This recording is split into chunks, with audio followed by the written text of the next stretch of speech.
Bonjour à toutes et à tous, j'espère que vous allez bien. Cela fait bien longtemps que je n'ai pas fait de vidéo et je m'en excuse, mais j'ai été très pris par mon travail scolaire car je suis à la fac. Néanmoins, comme un ennui ne vient jamais seul, je n'avais plus du tout d'idée de contenu et c'est comme ça que j'ai épuisé ma réserve de vidéos alors que je me suis juré de ne pas le faire. Néanmoins, j'ai fait l'acquisition d'un nouvel appareil récemment qui est un iPad et les haut-parleurs et microphones sont de meilleure qualité, donc dites-moi si vous le ressentez à l'usage. Pour être complètement honnête, je ne comptais pas m'en servir de cette façon, mais puisqu'il a ses qualités, pourquoi s'en privé. En outre, puisque je dispose d'un nouvel appareil Apple qui est le mien et que je peux explorer comme bon me semble, je trouverai peut-être des nouvelles idées de vidéos, mais qui seront centrées sur l'iPad et non plus sur l'iPhone. Avant de passer au sujet de la vidéo, je tiens à vous dire que si vous avez des idées de contenu, je suis preneur, car c'est vraiment une idée isolée que je suis en train de mettre en forme. Trêve de bavardage, je vous propose de passer au sujet principal de la vidéo, qui est l'USB Type C.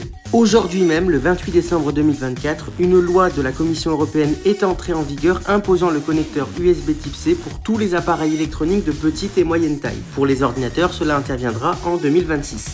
L'intérêt de cette solution est de créer un connecteur universel pour que, d'une part, les fabricants ne puissent plus vendre leurs propres câbles à des tarifs exorbitants et théoriquement aussi de faciliter le prêt de câbles. On a tous connu le fameux « oui mais moi j'ai un iPhone, du coup ton câble USB-C, je peux pas m'en servir ». Bon, maintenant c'est plus le cas avec les iPhone 15 et 16, mais bon. Un argument écologique a été également mis en avant en disant que cela peut faire économiser jusqu'à 11 000 tonnes de déchets, mais ce n'est pas totalement vrai dans la mesure où les fabricants livrent un câble USB-C dans leur boîte. Donc si on en a déjà un, le câble sera quand même à la poubelle, mais il sera USB-C. On n'aura pas réduit le nombre de nos déchets, mais on les aura standardisés, c'est déjà pas mal. Et encore, s'il n'y avait que ça, parce que figurez-vous que tous les câbles USB-C n'ont de commun que leur nom et leur physique. En effet, il y a trois grandes catégories de câbles USB Type C, ceux qui permettent le passage du courant, ceux qui permettent le passage d'un signal vidéo, et enfin ceux qui permettent le passage d'un transfert de données, en soit de transmettre des fichiers. On pourrait y ajouter une quatrième famille en disant que certains câbles font les trois à la fois, ce qui est vrai. En conséquence, vous pourriez très bien acheter un câble USB-C qui permette le transfert de données mais pas de faire passer du courant. Ou vous pourrez très bien acheter un câble USB-C qui permet de faire passer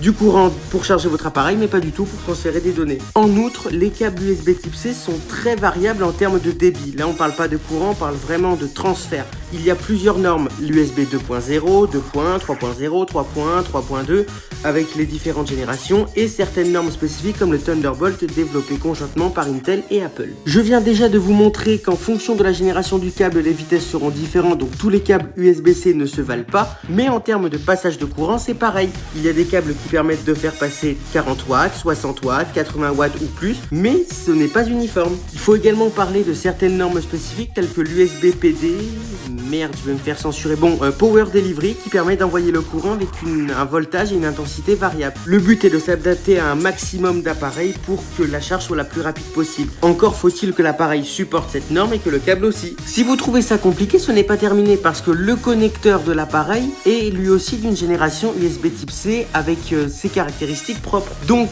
soit il faut un câble compatible vraiment, ou alors un câble qui ne prend en charge qu'une partie des fonctions, ou qui est trop puissant, ou qui ne sert strictement à rien. Si vous trouvez ça encore trop simple, ne vous inquiétez pas, je peux encore complexifier, le logiciel peut lui-même brider les performances du câble. En effet, il est tout à fait capable de dire, enfin plutôt les ingénieurs qui l'ont développé, on ne tolère pas plus de 30, 40, 50, 60 watts, et dans ce cas, c'est bridé, ce qui est encore une fois nul. Quand je dis nul, il y a un intérêt derrière, à savoir de préserver la batterie, mais vous avez compris ce que je veux dire. En plus du logiciel, on peut encore complexifier la chose avec le processeur, car certaines normes USB nécessitent une compatibilité expressive avec le processeur. Par exemple, dans les Mac équipés d'une puce Apple Silicon M1, M2, M3, M4, le processeur ne gère pas l'USB 3.2 x 2 Gen 2. En gros, on reste bloqué à l'USB 3.2 classique et les débits sont divisés par 2. Si vous êtes détenteur de Mac et que vous avez ce problème, achetez un dock Thunderbolt 4 ou 5 car dans ce cas, c'est le contrôleur du dock qui prend le relais et pas le contrôleur de l'ordinateur. Si je dois synthétiser, je vous dirais que l'USB-C est tout sauf universel